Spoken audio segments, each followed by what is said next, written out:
ओम सम शनिश्चराय नमः। शनि देव को ग्रहों का राजा कहा जाता है। भगवान भोलेनाथ ने इन्हें न्याय के देवता की उपाधि दी है। शनि देव को बहुत ही जल्दी क्रोध आ जाता है। इसी क्रोध की वजह से पिता सूर्य से इनकी नाराजगी हमेशा बनी रहती है।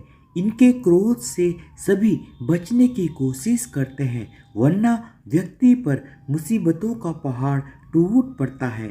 इसलिए शनिदेव को प्रसन्न करने के लिए शनिवार का व्रत रखा जाता है।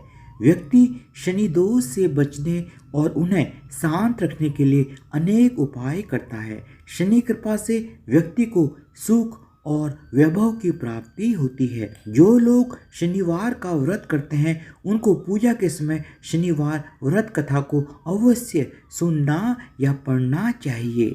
शनिवार की व्रत कथा एक बार सभी 9 ग्रहों सूर्य, चंद्र, मंगल, बुध, बृहस्पति, शुक्र, शनि, राहु और केतु में बहस हो गई।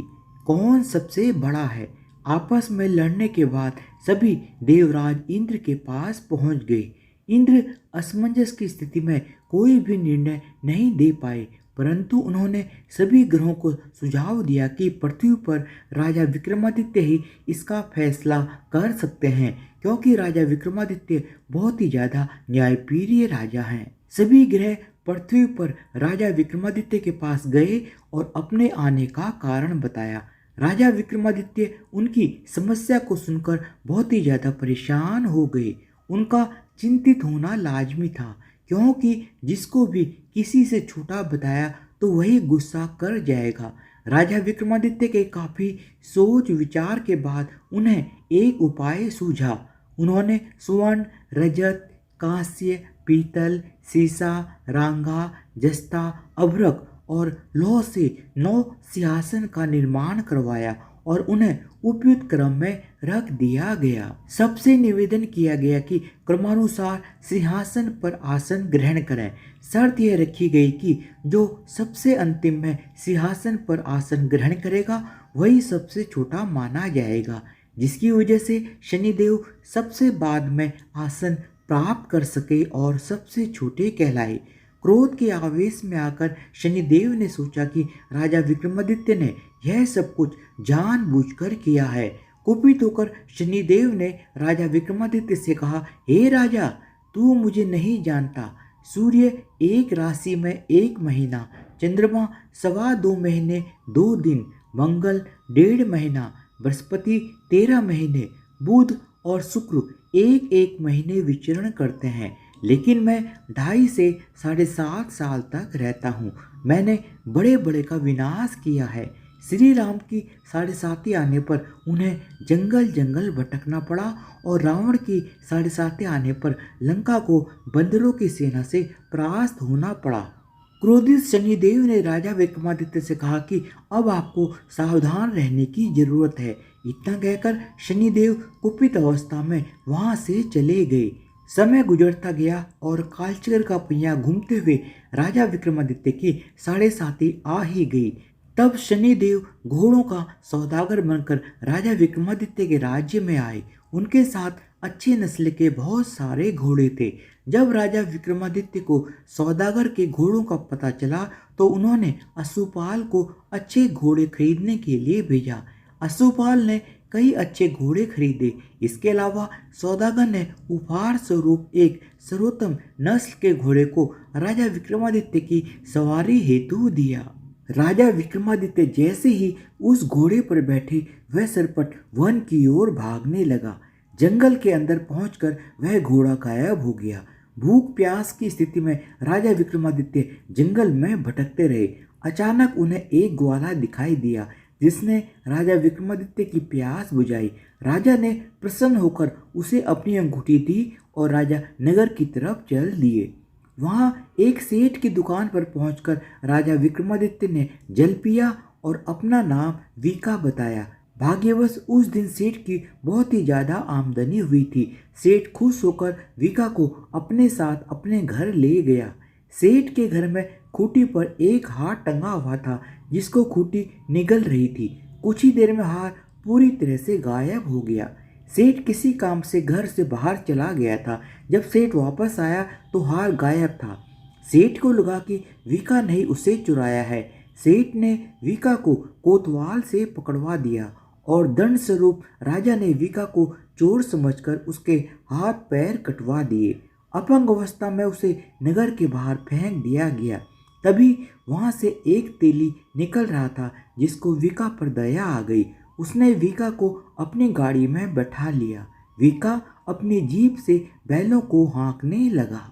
कुछ समय के पश्चात राजा विक्रमादित्य की शनि दशा समाप्त हो गई। वर्षा काल आने पर विका मल्हार गाने लगा।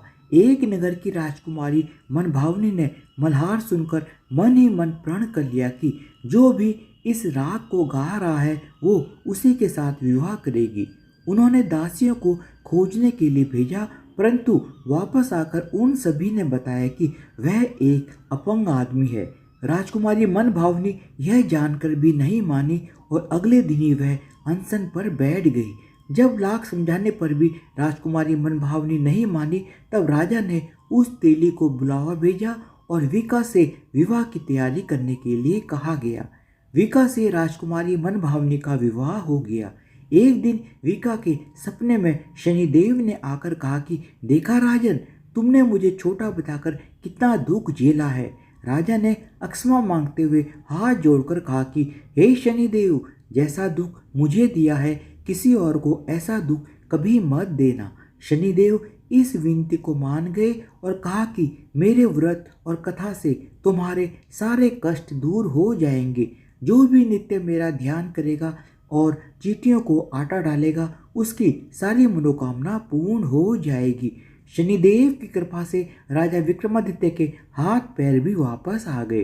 दूसरे दिन जब सुबह राजकुमारी मनभावनी की आंख खुली तो वह आश्चर्यचकित रह गई। विका ने मनभावनी को बताया कि वह उज्जैन का राजा विक्रमादित्य है। मनभावनी खुशी से फूले नहीं समा रही थी। राजा और नगरवासी सभी अत्यंत प्रसन्न हुए। सेठ ने जब यह समाचार सुना तो वह पैरों पर गिरकर क्षमा मांगने लगा। राजा विक्रमादित्य ने कहा कि यह सब शनिदेव के कोप का प्रभाव था और इसमें किसी का भी कोई दोष नहीं है। सेठ ने निवेदन करते हुए कहा कि मुझे शांति तभी मिलेगी जब आप मेरे घर चलकर भोजन ग्रहण करेंगे। सेठ ने कई प्रकार के व्यंजनों से राजा विक्रमादित्य का सत्कार किया। जब राजा भोजन कर रहे थे तभी जो खूंटी हार निगल गई थी वही अब उसे उगल रही थी। सेठ ने अनेक मोहरें देकर राजा विक्रमादित्य का धन्यवाद किया और अपनी कन्या श्री कंवरी से पाणी ग्रहण का निवेदन किया। राजा विक्रमादित्य ने इसे सहर्ष स्वीकार कर लिया। राजा विक्रमादित्य अपनी दोनों रानियों मनभावनी और श्री कंवरी को लेकर उज्जैन नगरी लौट आए। सारे नगर में दीपमाला और खुशी मनाई गई। राजा विक्रमादित्य ने घोषणा करते हुए कहा कि मैंने शनिदेव को सबसे छोटा बताया था, लेकिन असल में शनिदेव ही सर्वोपरि हैं। तब से सारे राज्य में शनिदेव की पूजा और कथा नियमित होने लगी। सारी प्रजा के बीच खुशी और आनंद का वातावरण बन गया। शनिदेव के व्रत की कथा को जो भी सुनता या पढ़ता है उसके सारे दुख दूर हो जाते हैं और उसकी सारी मनोकामनाएं पूर्ण होती हैं। धन्यवाद। बोलो शनिदेव महाराज की जय हो।